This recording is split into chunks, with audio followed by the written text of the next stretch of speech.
Madame, Monsieur, bonsoir. Bienvenue dans ce journal. À la une de l'actualité, le gouvernement met en place un plan de riposte contre le virus Ebola. Plusieurs mécanismes mis en œuvre. La Côte d'Ivoire est suffisamment outillée pour freiner la menace, rassurent les autorités sanitaires. La surveillance épidémiologique est renforcée. Il y a un suivi des cas contacts. Les populations exhortées au respect des mesures. Un dossier à suivre dans ce journal, le déferlement à Koliar dans la région de la Bagoué. Des milliers de personnes se rendent dans cette localité du nord du pays pour obtenir la guérison grâce à Adissa Touré, la guérisseuse qui soigne gratuitement et avec de l'eau. Miracle ou illusion, la réponse dans quelques instants. La place des enfants est à l'école. C'est le message de sensibilisation qui guide la tournée des équipes du Comité national de surveillance des actions de lutte contre le travail des enfants. Une vaste campagne sur les dangers liés à ce phénomène dans la région du Lodibois. Les parents exhortés à ne pas contraindre les enfants aux travaux champêtres. Et puis la tempête Henri a touché les côtes du nord-est des États-Unis ce dimanche. Les autorités multiplient les appels à la prudence face notamment au risque d'inondation et de coupure de courant. New York est en état d'urgence. Deux membres du gouvernement au front contre Ebola. Les ministres Vagondo Diomandé et Pierre Dimba étaient à Ouaninou. Ils ont multiplié les rencontres avec plusieurs couches de la société dans ce département. Une mission de sensibilisation des populations contre ces virus. Ils appellent au respect des mesures de lutte. Abou Sanogo. Préfecture du département de Ouaninou. Rencontre entre le ministre de la Santé, de l'Hygiène publique et de la couverture maladie universelle, Pierre Dimba, le ministre de l'Intérieur et de la Sécurité Vagondo Diomandé et le corps préfectoral, les élus et cadres, les forces de défense et de sécurité, les transporteurs et les opérateurs économiques. Une rencontre pour faire le point de la situation sécuritaire à Ouaninou et surtout pour appeler chaque acteur à la responsabilité. La mission conjointe de sensibilisation des populations contre la maladie à virus Ebola a invité les différents responsables à unir leurs forces pour que le cas découvert à Ouaninou soit le dernier. Pierre Dimba et Vagondo Diomandé ont insisté sur le respect des mesures édictées par le gouvernement. Nous avons donc donné des conseils sur l'attitude qu'il faut avoir face à cette maladie. Au-delà de la menace d'Ebola, c'est le virus de Marburg, c'est le coronavirus et c'est pour toutes ces raisons qu'il a plu au chef de l'État et au gouvernement de protéger les populations en fermant la frontière. Donc il faut qu'ils observent scrupuleusement ces mesures, les veilles sanitaires, mais surtout le contrôle des frontières vont s'accentuer avec donc les forces de l'ordre. L'objectif étant donc de vraiment traverser cette période difficile pour que les Ivoiriens soient en bonne santé. Nous sommes face à une situation qu'il faut gérer avec l'urgence qui s'impose. En tant que cadre, il nous revient donc de sensibiliser nos familles, nos parents, qui sont en première ligne parce que habitent une zone frontalière, pour les amener à contribuer efficacement par leur comportement à la réussite justement de la prise en charge médicale de toutes les populations, à commencer par elles-mêmes.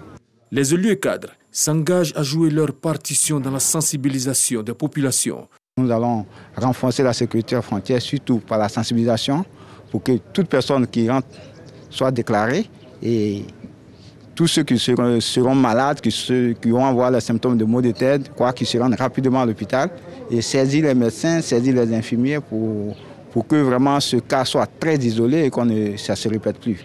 Pour faire respecter les décisions du gouvernement, des moyens de mobilité seront mis à la disposition des forces de défense et de sécurité pour la surveillance des frontières terrestres entre la Côte d'Ivoire et la Guinée. Tout est donc mis en œuvre dans le cadre du plan de riposte contre Ebola. Le gouvernement a déployé les moyens. La question au cœur du Dimanche Magazine, sur 13h, Herman Guivet a reçu le directeur général de l'Institut national d'hygiène publique. Le professeur Joseph Beignet-Bivreau a fait le point. Je vous propose un extrait de l'entretien. La Côte d'Ivoire est-elle aujourd'hui suffisamment outillée pour faire face à la menace Ebola? Oui, la Côte d'Ivoire est suffisamment outillée. Nous n'avons qu'à faire le point de la situation depuis la déclaration de cette épidémie pour s'en convaincre. Le 12, cette patiente est arrivée à Abidjan. Le gouvernement ivoirien a été très prompt et cela a permis de réagir dans les 24 heures qui ont suivi la déclaration du cas. Je peux vous dire même qu'aujourd'hui, la vaccination à l'intérieur du pays même a même commencé à Djokwe, à San Pedro également.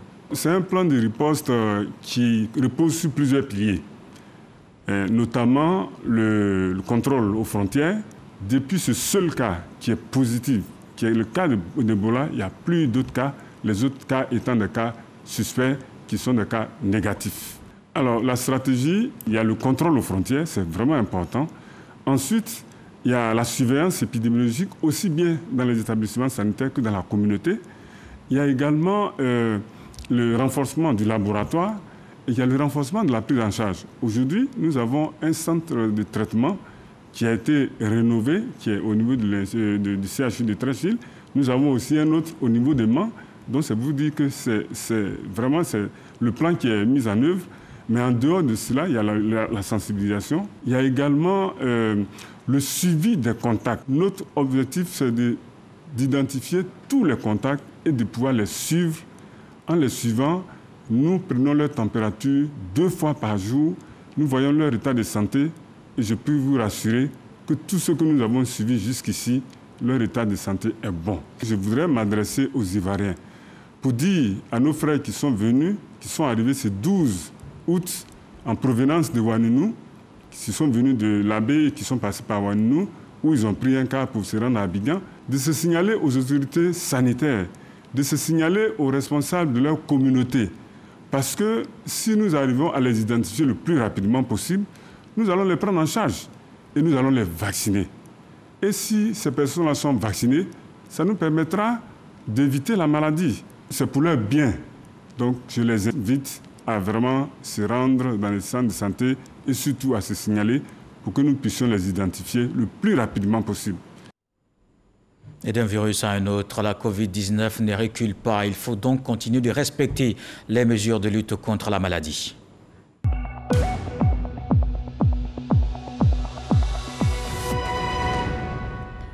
Les structures et organisations multiplient les actions pour aider à lutter contre le coronavirus en Côte d'Ivoire. C'est le cas des Lions Club Aquaba qui viennent de faire un don au district d'Abidjan des kits sanitaires d'une valeur de 67 millions de francs CFA. Le ministre-gouverneur Robert Begré-Mombé exhorte les populations au respect des mesures barrières. Issa Tchonayo. 55 000 visières, dont 5 000 pour enfants et 2 respirateurs.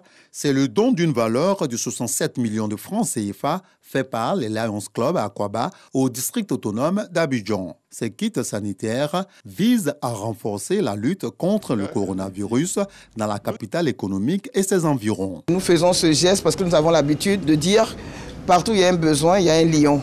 Et aujourd'hui, on vient encore le manifester au district d'Abidjan en apportant ces visières et ces respirateurs pour dire que nous sommes toujours là, nous sommes présents pour aider la population, nous sommes au service de la communauté des plus démunis. Un geste salué par le ministre-gouverneur du district autonome d'Abidjan. Robert Begré-Mombé a insisté sur le respect des mesures barrières pour éradiquer la pandémie en Côte d'Ivoire. Respecter les mesures barrières, ça ne coûte pas cher.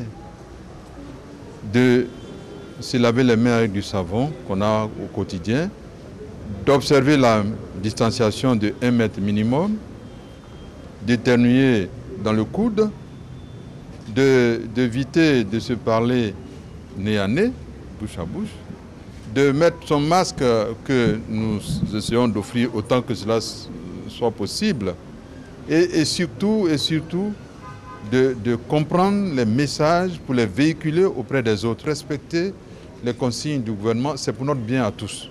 Il a par ailleurs assuré que le district autonome d'Abidjan et les mairies vont multiplier les actions de sensibilisation afin de lutter contre le coronavirus. Un reportage de Walter Amadou Ouattara. Voici ce qu'il convient d'appeler le phénomène Addissa. Des milliers de personnes convergent vers une ville de la région de la Bagoué, dans le nord du pays. Se rendre à Kolia avec pour un seul objectif, obtenir la guérison grâce à Addissa Touré. La guérisseuse soigne gratuitement et vous savez comment? Avec de l'eau. Ces activités ont bouleversé le quotidien des habitants de la petite localité autrefois paisible, mais ça fait l'affaire de certains. Les commerçants, transporteurs, tous se frottent les mains. Qui est au juste Addissa Touré? Miracle ou illusion? Les réponses dans ce dossier de Ami Sissoko. Korogo. 5h30 du matin, la gare de Kolia connaît une ambiance particulière. La dame de Kolia là. Grâce à elle, là, ça marche. Depuis la mi-mai, le nombre de départs qui était de 3 à 4 par jour a explosé, atteignant par moment 25. Dans les bagages des passagers, de nombreux bidons. Tous racontent que c'est pour ramener une eau bénie par Adissa Touré, la guérisseuse vers qui converge tout ce monde. C'est l'information qu'on nous a donnée. Bon, en partant, il faut aller un bidon. Elle a dit là-bas qu'elle finit de faire. Maintenant, vous venez le bidon, vous lavez ça. Si vous venez 4 bidons. Kolia, dans la Bagoué, quartier Saliou Touré où exerce Adissa Touré. Devant sa concession, des milliers de personnes en quête de guérison. Elles sont venues de toutes les régions du pays et même de la sous-région.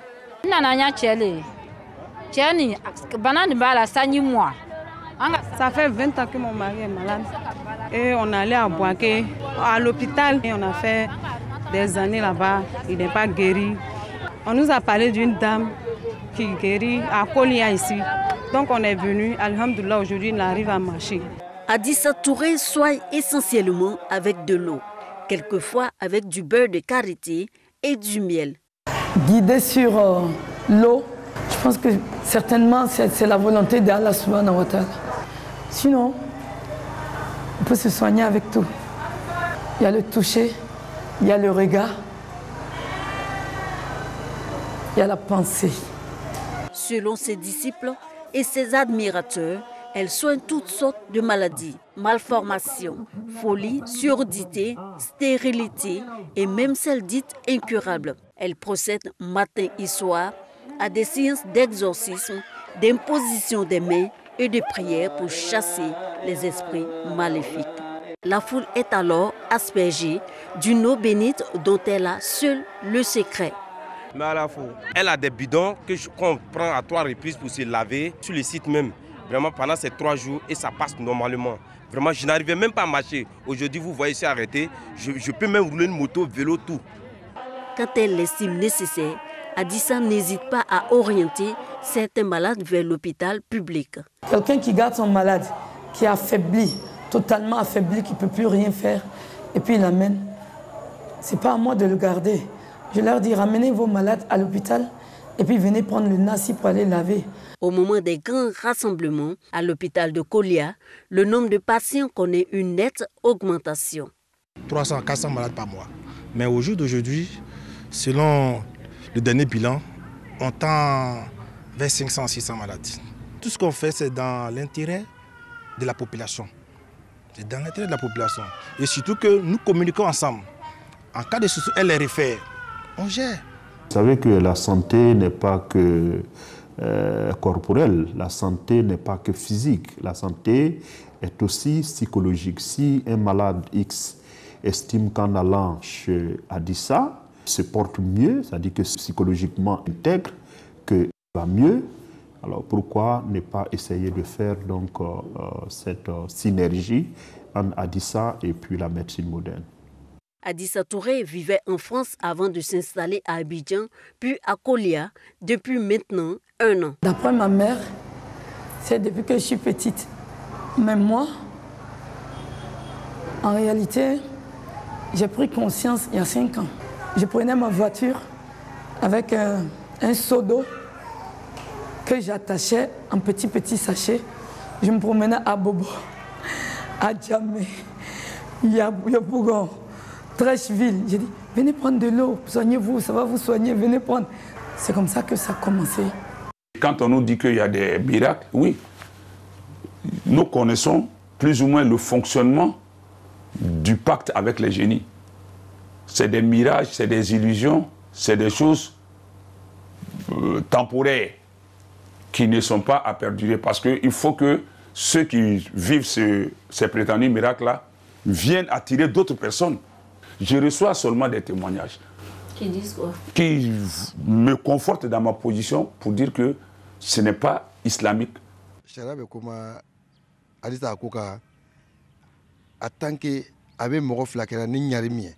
Ce qu'elle fait n'est pas en contradiction avec l'islam. Elle récite l'attestation de foi et demande aux gens de ne rien associer à Allah. Elle guérit par la foi, elle sauve des vies.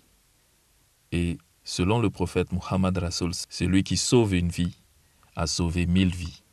La foi peut guérir en parcourant les évangiles. Au niveau du rapport que Jésus-Christ, qui a guéri, le rapport qu'il a eu avec les malades, dans l'accomplissement de sa mission, on a vu que quand le Christ guérit, à la fin, il dit « ta foi t'a sauvé ».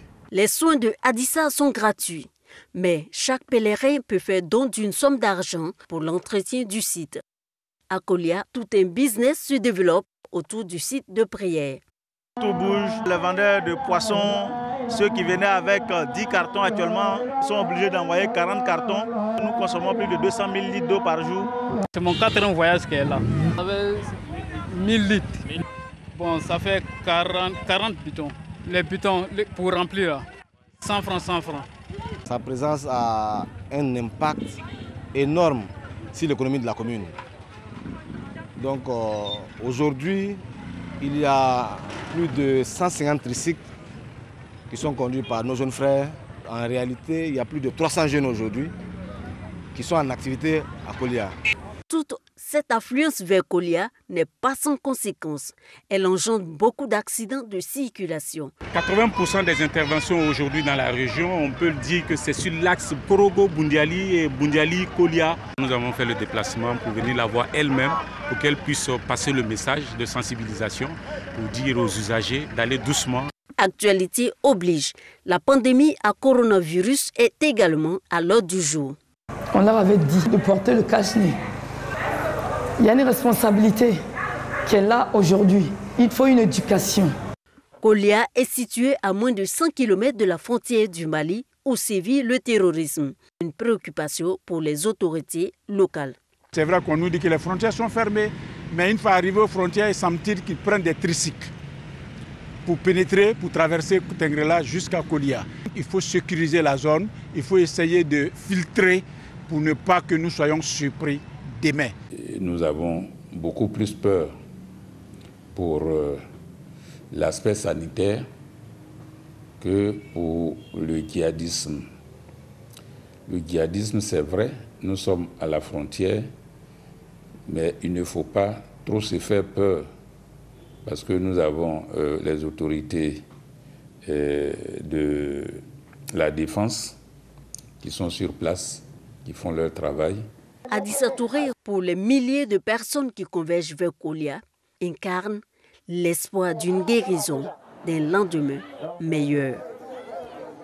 Le dossier de ce soir, Hadissa, la guérisseuse de Kolia, un sujet de Ami Sissoko, une vaste campagne de sensibilisation sur les dangers liés au travail des enfants. Durant 2 jours, les équipes du Comité national de surveillance des actions de lutte contre ce phénomène ont investi la ville de Guitry. C'est dans la région de l'Audibois. Les parents exhortés à ne pas contraindre les enfants aux travaux champêtres et dangereux durant ces vacances scolaires. Ami Sissoko.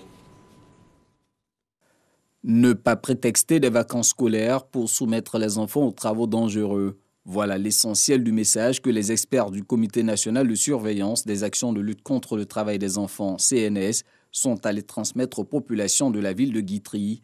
Un message émanant de la première dame de Côte d'Ivoire, Dominique Ouattara, en sa qualité de présidente du CNS. Ces 2 journées de sensibilisation se sont donc traduites par des ateliers pédagogiques avec des élèves et des rencontres avec les autorités administratives, coutumières et des responsables d'organisation du secteur agricole. Un enfant doit aller à l'école pour étudier. Après avoir fini les études, il peut aller à la maison. Mais je n'oblige pas mon enfant d'aller au travail. Alors les gens ne veulent plus consommer du cacao qui est fait avec l'esclavage des enfants, l'utilisation des enfants. Et donc on a vraiment on doit sensibiliser. On doit tout faire pour que le cacao soit propre. La sensibilisation, nous, on a bien retenu. Et ça nous aide. Ça nous aide par rapport à nos enfants. C'est-à-dire un enfant qui ne connaît rien, tu vas le manœuvrer. Non, quand même, nous ne sommes plus à l'époque des travaux forcés. En plus du préjudice porté à la santé de ses victimes, le travail des enfants menace également l'économie ivoirienne. Le président de la République, son Excellence, M. Alassane Ouattara, dès qu'il est arrivé au pouvoir, il a dit ce problème-là, moi, c'est une priorité nationale. Il faut que je mette tout en œuvre pour que ça cesse. Ceux qui achètent notre cacao disent que ce sont les enfants, vos enfants, ou les enfants venus d'ailleurs que vous utilisez pour produire le cacao.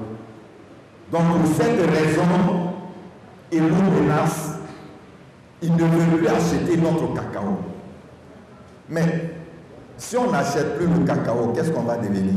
Cette campagne de sensibilisation a aussi été marquée par une séance de dépistage des pathologies telles que le diabète, la Covid-19 et l'hypertension artérielle. Séance de dépistage gracieusement offerte aux populations par le député maire de Guitry, Patricia Sylvie Yao, par ailleurs directrice de cabinet de la première dame de Côte d'Ivoire. Comme on l'a vu dans ce reportage de Mahama Traoré, la place des enfants est donc à l'école. Se former pour contribuer au développement de la Côte d'Ivoire, le développement qui est en marche dans le Folon. La circulation des biens et des personnes s'améliore dans la région. Les travaux de bitumage de plusieurs axes routiers sont en cours. 2 projets d'une valeur de plus de 200 milliards de francs CFA d'investissement. Le reportage de Soro Corona. Le tronçon Odiéné-Kabangoué-Tienkou, frontière du Mali, long de 92 km. Un calvaire pour les usagers de cette route. Bientôt, un lointain souvenir. Quand il pleut comme ça, on ne peut pas circuler. Voilà, les voies sont complètement bouchées. Quand on quitte là-bas vers les 9h, souvent on rentre là-bas vers les 20h ou vers 21h. C'est un problème de la voie, quoi. La voie est trop gâtée. Lorsque vous devez prendre cette route entre Odiéné et frontière du Mali, vous pouvez faire 2 jours sur la route et vous perdez en économie. La grue en pleine activité sur l'as Odiéné-Samatigila-Tienkou, frontière du Mali, long de 120 km. Cette machine s'active pour couler le béton des dallots. Ainsi, les travaux de bitumage à des as Odiéné-Samatigila-Tienkou, frontière du Mali, Odiéné-Minignan, frontière de la Guinée, sont lancés.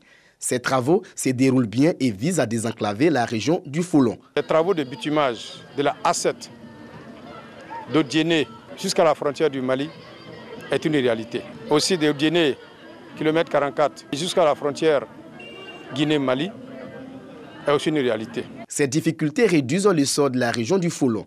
Les balancements électriques, là, ça gâte les voitures. Il y a beaucoup de cadres qui n'osaient pas affronter la route parce que c'était dangereux. Et puis avec l'état de la route, il y avait des coupeurs de la route.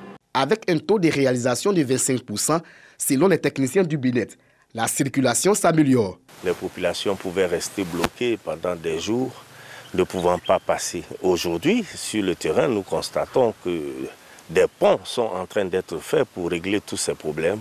Aujourd'hui, on met 2 heures sur la route, donc c'est vraiment un gain de temps. Et puis, en même temps, de l'économie pour notre poche, parce que les voitures ne sont plus trop mises à l'épreuve. Les usagers et les populations saluent ces 2 projets gouvernementaux qui interviennent comme un soulagement et un outil de développement. Avec le président Alassane Ouattara, nous notons une avancée considérable du développement dans la région. Avec le bitumage de l'as Bundiali-Odiéné et des 2 autres axes en cours de réalisation, c'est le district du Denguélé qui rattrape le développement de plusieurs années de retard. Le bitumage de ces 2 axes est financé par l'État de Côte d'Ivoire et la Banque mondiale. Ces travaux coûtent plus de 200 milliards de francs CFA. En culture, le village de Dabré, c'est dans le département d'Alépé qui abrite la première édition du Festigua, un événement qui vise à promouvoir le riche patrimoine culturel de ce peuple. Pendant 7 jours, le talent artistique, musical, culinaire et ludique mis en exergue. Une rencontre placée sous le parrainage du directeur général de la RTI, Fosséni Dambélé. Le ministre de l'Enseignement supérieur rencontre le collectif des serviteurs de Dieu. C'était dans la commune de Yopougon. Ces guides religieux expriment leur reconnaissance à Adama Diawara pour ses actions en faveur des couches vulnérables.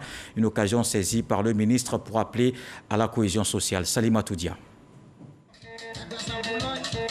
Place Figayo Yopougon, au rythme des grands événements festifs, dont s'ensuit des sonorités variées, les populations savourent la joie d'une rencontre de reconnaissance.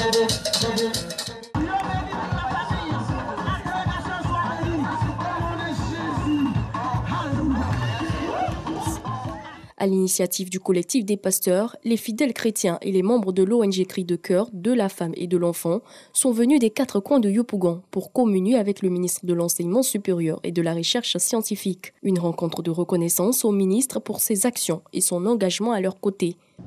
Le ministre Adama Diawara, c'est un ministre qui a un cœur qui parle en faveur des démunis, en faveur de ceux qui sont dans le désespoir. Et depuis un certain nombre d'années, il ne cesse d'accompagner l'ONG, le cri de cœur de la femme et de l'enfant.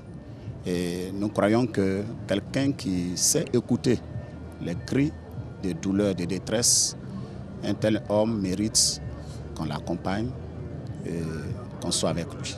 Face à cette mobilisation, le ministre Adama Diawara a rappelé les réalisations du président de la République pour le développement du pays. Pour un climat de paix, il a invité les guides religieux à toujours privilégier la solidarité et l'union. Ce pays aujourd'hui a besoin de paix, d'union, de fraternité, de réconciliation, de cohésion sociale.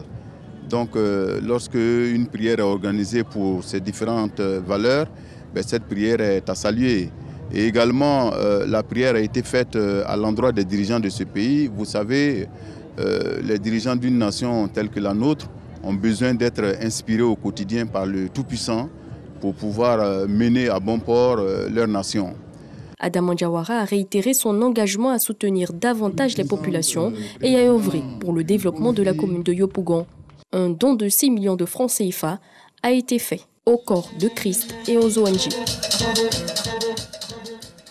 Jubilé d'émeraude pour Monseigneur Marie-Daniel Dadier.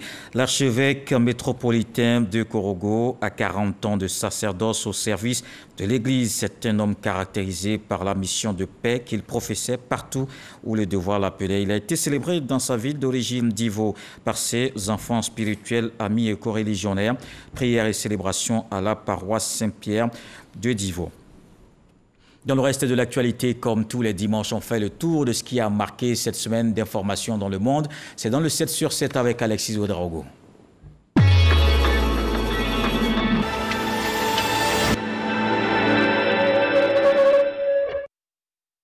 Devant l'avancée des talibans, des milliers d'Afghans se sont précipités lundi à l'aéroport de Kaboul, espérant embarquer sur des vols quittant le pays. Les médias ont signalé plusieurs morts de personnes tombées d'appareils tentant de s'y accrocher au moment du décollage. Après le tremblement de terre qui a frappé Haïti faisant plus de 2000 morts, les averses charriées par la tempête tropicale Grace se sont abattues sur l'île mardi. Une situation qui plonge un peu plus dans le chaos le pays en pleine crise depuis l'assassinat du président Jovenel Moïse le 7 juillet dernier. UNICEF estime que 1,2 million de personnes, dont 540 000 enfants, étaient affectées. 80 personnes, dont 65 civils et 15 gendarmes, ont été tués dans une attaque menée par des djihadistes contre un convoi militaire qui escortait des civils dans le nord du Burkina jeudi. Le président Roch-Marc Christian Kaboré a décrété un deuil national de 3 jours. Le pont aérien se poursuit pour soulager les hôpitaux antillais saturés par les cas de Covid-19. Selon le ministère français de la Santé, ces professionnels de santé doivent assurer la relève de 240 médecins, infirmiers et aides-soignants. Le président américain juge la décision nécessaire. Une 3e dose de vaccin à compter du 20 septembre. La mesure va concerner les soignants et les hôpitaux travaillant dans les maisons de retraite, ainsi que les personnes âgées. Le pays enregistre face à la 3e vague 809 décès en moyenne chaque jour, soit une hausse de 97% en 2 semaines. Alors que les pourparlers politiques sont annoncés, les évacuations organisées par les États-Unis et plusieurs pays européens se poursuivent dans des conditions difficiles. Le cofondateur et numéro 2 des talibans, le Mollah Abdul Ghani, est arrivé samedi à Kaboul pour des pourparlers avec les membres du gouvernement et des responsables politiques en vue de la constitution d'un nouveau gouvernement.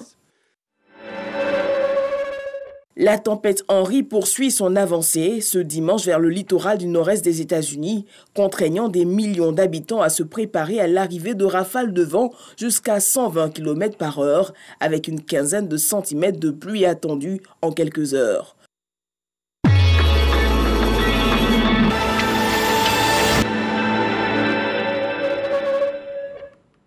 Voilà qui met un terme à ce journal. Merci de l'avoir suivi. Retour de l'actualité 23h avec Abdoulaye Koné. Je vous souhaite une fructueuse semaine et on se quitte avec ce que dit le sage ce soir. De longues lianes ne suffisent pas pour construire une case. Il en faut aussi des courtes.